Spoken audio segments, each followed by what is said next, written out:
我男朋友前段时间去世了，他在病中给我留了财产，他的母亲要全部抢夺。咋叫抢了？如应我应该得了。你凭什么应该得？我凭啥？我凭是他妈啊！你凭啥了？你是他妈，就是他病重的时候，你咋给我儿子？你在医院干嘛呢？你咋给我儿子？你咋给我干什么呢你？ The man passed away due to illness, and unexpectedly left millions in inheritance entirely to his girlfriend who had not yet married him, without leaving his mother a single penny. After the mother learned of this news, she came to find her son's former girlfriend for an explanation, and demanded that she return the property. The girl strongly opposed this. What exactly is going on? Can the man's mother get the inheritance back? 你男朋友就是喜欢我，就是喜欢你，你个狐狸精！你坐哪？去吧！你咋就是喜欢我，你先坐哪？我他的钱就是我的。The two people in front of us, quarreling endlessly and even getting into a fight, are Wenwen, the girlfriend of the deceased man Wang Yong, and his mother Ms. Lei. Ms. Lei accused Wenwen of being a femme fatale, and said Wenwen could not shirk responsibility for her son's death. 和他接触了不到2年时间，都叫孩子住院。他是因为你气的，我气的还是你气的？还是你勾引了？还是你叫他累的了啊？他2个工资，你的工资，他自己的工资，不是他累的。他成天对呀，他就是累。你不愿意给他钱，你不愿意给他钱，去给他走出这个困难，他当然累呀。When Wang Yang's death was mentioned, the two became extremely emotional, and the atmosphere on the spot was even more tense.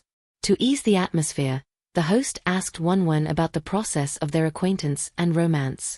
是看到他第一眼，我就被他吸引了，就是感觉他是一个很成熟的男生。When talking about her boyfriend, the girl had a sweet smile on her face, as if her boyfriend was still alive.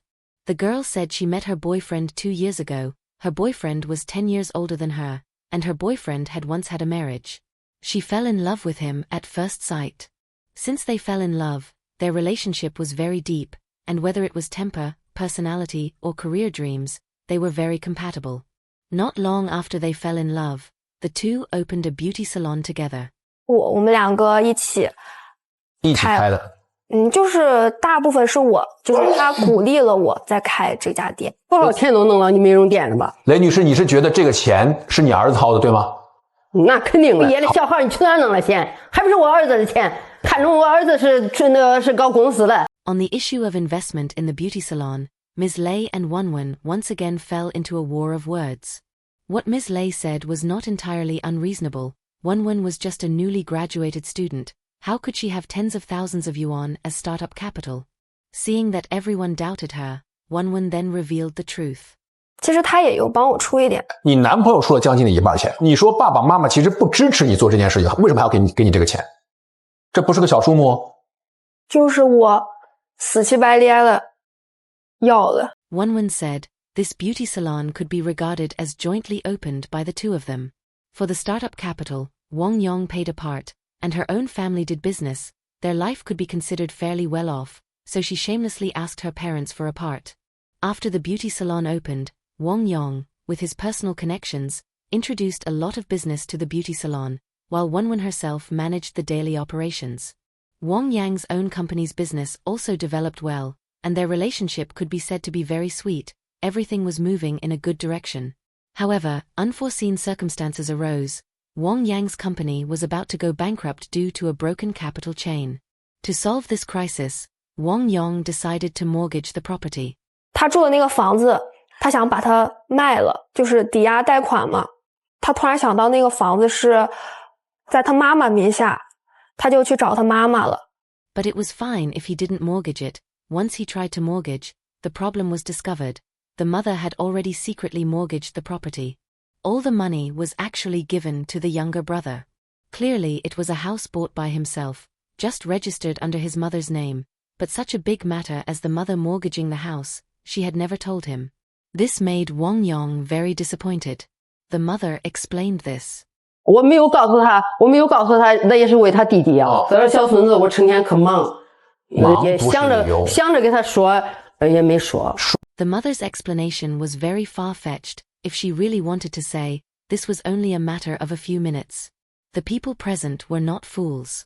Wenwen directly rebuked.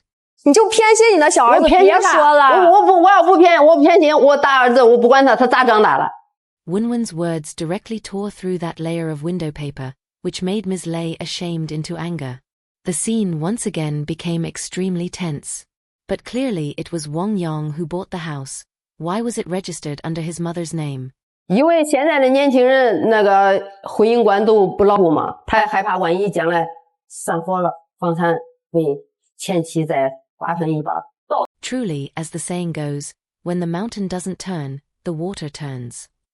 Wang Yong didn't want his house to be divided by his ex-wife after divorce, but in the end the property was mortgaged by his mother. The younger brother also couldn't repay the loan, so the house was auctioned off, and Ms. Lay herself became homeless. At this time it was Wenwen who took her in. And to help her boyfriend get through the difficulty, she again shamelessly asked her parents. 我就是舔着我爸妈的脸要了，又舔着脸啊，又要钱，要了50万，然后填补上了这个空间。50万，他刚才你的美容院他都填了40万，你40万给他不都行了吗？ It must be said, Ms. Lay's calculations were really clear. Both hands are flesh, but she could not hold this bowl of water level, and instead she set her eyes on Wenwen's beauty salon. At this time, even the host spoke up for Wenwen. 但是在你儿子心里，在人生当中最大这个坎儿的时候，是谁帮他度过了？又是谁釜底抽了一把薪？ Without comparison you don't know, once compared, it was shocking. Both were parents. Why was the difference so big? Fortunately, Wang Yong did not let Wenwen down. With Wenwen's support and Wang Yang's effort, Wang Yang's company revived, and the two slowly saved up a sum of money, buying a house belonging to them. 准备结婚了？我想跟他结，他其实不太愿意。Wenwen's words left everyone puzzled. The two had gone through difficulties together, their feelings were stronger than gold, and they even bought a marital home, so why was Wang Yong unwilling to get married? Was it that his previous marriage made him fearful? Or was it that men change when they have money? However, the secret Wenwen revealed next made everyone feel regret. 他查出了肝癌中期，到离开这中间很快吗？3、4个月。Wenwen said, when Wang Yong knew that he was ill, he also could not believe it. At such a young age he had such a terminal disease. After repeated checks, he found it was already mid-stage cancer. Although she accompanied her boyfriend to face it actively, to treat actively, yet she still could not keep him. The last period of her boyfriend's life, it was she who was accompanying him. Watching him being tormented by illness, watching his face becoming thinner day by day, her own heart was like being cut with a knife. At this time, Ms. Lay blamed her son's illness on Wenwen. 我好好的儿子，没多长时间叫你给勾引了，叫你给害了，给害的都要死了。你照顾他不行吗？你还在照顾孙子，我去照顾儿子。照顾孙子，你大儿子不是人吗？你不去照顾他？ It must be said, Ironhearted truly described people like Ms. Lay. And from the quarrel between the two, it could be seen that Wenwen still had grievances in her heart toward Ms. Lay's behavior. This was also understandable. The so-called need to take care of the younger son's child in Ms. Lay's words, was nothing but an excuse. The younger son had both husband and wife present, while on the other side was her elder son who was terminally ill. Could she not spare even a little time to visit him? Even to occasionally accompany him to talk? Or was it in her eyes, the elder son would not live long, so in the future she had to rely on the younger son for support in old age, and therefore she must put all her effort into caring for the younger son's child. The mother's actions made Wang Yong see her true face completely, so at the end of his life he made a will, stating that all property under his name would be given to his girlfriend Wenwen. To verify her statement, Wenwen produced the will in public. 这是王阳的字儿对吧？签名、日期、字都很清楚。从字迹上来看，应该是很正常的状态。The host verified the authenticity of the will, but Ms. Lay still refused to believe it, and repeatedly questioned, "This will was forced by Wenwen for my son to write." And with quick hands she suddenly snatched the will, after seeing clearly that indeed not a penny was left for herself. The furious Ms. Lay directly tore the will to pieces. Seeing this, the emotional counselor had something to say. 他对文文的爱一定不只是爱情。你们怎么不结婚啊？想结婚呀，我很想和他结婚。知道他快不行了，还愿意和他结？因为我爱他，但是他不想和我结。It must be said, Wang Yong specially making a will, leaving all property to Wenwen, this love and trust, Wenwen could bear. In real society, how many girls would be willing to borrow money from parents just to accompany their boyfriend to rise again? And how many girls would disregard the worldly views, willing to marry a boyfriend who was seriously ill? Everyone was convinced by Wenwen's actions. But in Ms. Lei's eyes, everything Wenwen did was with ulterior motives. 你才是看中他的钱了，我问你，看中他的财产了。最后我也说去了，他不让我去。最后的时间你去了吗？最后没去。去过。Hearing this, I really wanted to go up and give Ms. Lei a slap. In her eyes, Wenwen's efforts were taken for granted, while she herself, as a mother, did not do what a mother should do. If this was the case, then Wang Yong leaving all property to Wenwen, was it not also taken for granted? Why was she now shamelessly making a fuss? What did the emotional counselor say about this? 儿子是心疼你还是恨你？心疼我。心疼你，最后钱一分不给你留，你骗自己啊！ Ms. Lei's self-deceptive behavior was rebuked by the counselor, but she still had not forgotten the purpose of her coming to the scene. 我生了他这个人，养他几十年，我还没有得到这了。他这几天时间，他就把房产给弄走了。After all, she was still blinded by money. In her eyes, money was more important than her son. As for Ms. Lei's purpose, how would Wenwen respond? 既然黄洋生前他最后的愿望就是把这个钱留给我，那我肯定会拼尽全力，我去把他这个愿望给守护着。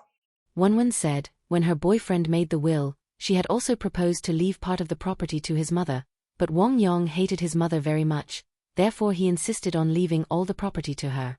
This was also his dying wish, so even though she was not short of money, she would still spare no effort to guard this wish. So what would the lawyer say about the will? 这个自书遗嘱应该是有效的。您有自己的收入，开有小卖铺，另外呢，您小儿子也在给你生活费，所以说啊，你也不符合这个预留份应当被预留人的这个条件。所以说这个情况下，应该在遗嘱的层面上，你不该在这里面享受相应的份额。The lawyer gave a professional explanation on the validity of the will, and Ms. Lei's purpose of asking for money could not be achieved. At this point the matter came to an end. Perhaps Ms. Lei at this moment regretted it bitterly, but everything was her own doing. In this inheritance dispute, what really pierced people's hearts was never money, but the human heart. Decades of a mother's upbringing could not outweigh Wenwen's guarding at the critical moment. Wang Yong, with his will, gave his mother the heaviest answer. If family affection has no true heart, then it is worthless. Wenwen's efforts interpreted what true love is, not just sharing sweetness, but also sharing hardship. In contrast, Ms. Lei's bias and selfishness made her completely lose her son's final trust. Money can be earned again, houses can be bought again, but broken family affection can never be restored. What do you think? Is blood relation more important? Or is true heart more important? You are welcome to share your views in the comment section. If you like this video, remember to like and subscribe. We will see you in the next episode.